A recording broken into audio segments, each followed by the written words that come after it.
নমস্কার বন্ধুরা, পিয়ালির গৃহকোণ চ্যানেলে তোমাদের সবাইকে আবারও স্বাগতম জানাচ্ছি। তো পৌষ পার্বণের আমি 3টে ভিডিও তোমাদের সাথে শেয়ার করব বলেছিলাম। তো প্রথম দুদিনের ভিডিও আমি তোমাদের সাথে শেয়ার করেছি, এটি তৃতীয় দিনের ভিডিও। তো সকাল সকাল স্নান সেরে আমি মা লক্ষ্মীর পুজো জোগাড় করতে বসে গেছি।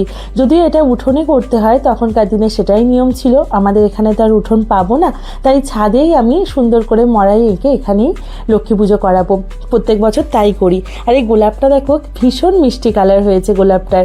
আর এই দেখো, এখানে আমি মড়াই এঁকে মা লক্ষ্মী নারায়ণ সবাইকে বসিয়ে দিয়েছি, সুন্দর করে সাজিয়েও দিচ্ছি। 10 বছর ধরে এই ছাদেই করে আসছি, কারণ আমাদের উঠোন বলে কিছু নেই, আসলে শহরে তো উঠোন থাকে না।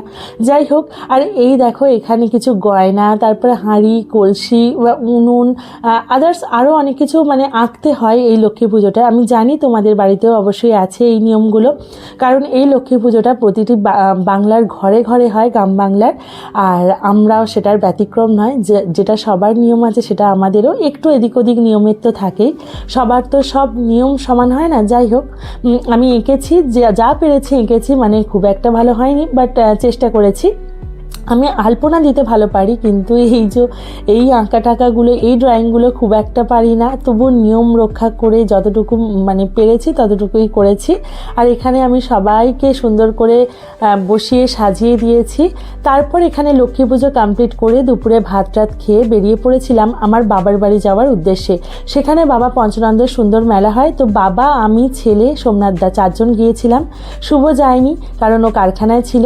আর এই যে দেখো ছেলে, এই দেখো বাবা পঞ্চনন্দের ঘোড়া। এখানে কিন্তু খুব বড় করে পুজো হয়। বাবা পঞ্চনন্দের পুজো কিন্তু খুব বিখ্যাত, প্লাস খুব জাগ্রত ঠাকুর। আর ছোট থেকে আমি এই মেলা দেখে আসছি। আমার বাপি বলে বাপির ছোট থেকে দেখছে, এটি অনেক পুরনো দিনের মেলা। যাই হোক, দেখো বাবা পঞ্চনন্দের মন্দিরের ভিডিওটি এর আগে আমি তোমাদের শেয়ার করেছি।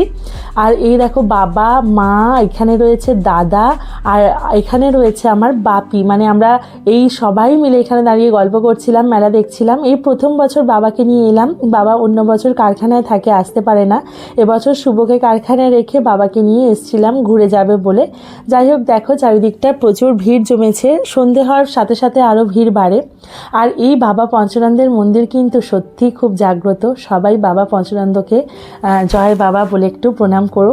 আর এই দেখো, এটি হচ্ছে মহাদেবের মন্দির। আর সত্যি কথা বলতে আমার ছোট থেকে এই মেলাটার প্রতি অনেক টান। যেখানেই থাকি না কেন প্রত্যেক বছর ছুটে আসার চেষ্টা করি এখানে। গ্রামের অনেক মানুষ অনেক দূরে চলে গেছে, কিন্তু এই মেলা হলে সবাই আসার চেষ্টা করে, সবার এটাই হয়তো টান। যাই হোক, এখানে অনেকটা সময় কাটিয়ে বাবার বাড়িতে গিয়ে কিছু খাওয়া দাওয়া করে আমরা আবার বেরিয়ে পড়েছিলাম।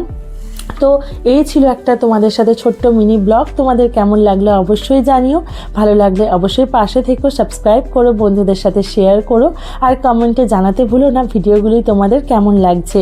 আর এই যে বাবার বাড়ির থেকে খাওয়া দাওয়া করে আমরা বেরিয়ে পড়েছিলাম বাড়ি যাওয়ার উদ্দেশ্যে। তো দেখো চারিদিকটা কতটা অন্ধকার পেরিয়ে আমরা আস্তে আস্তে এগোচ্ছিলাম।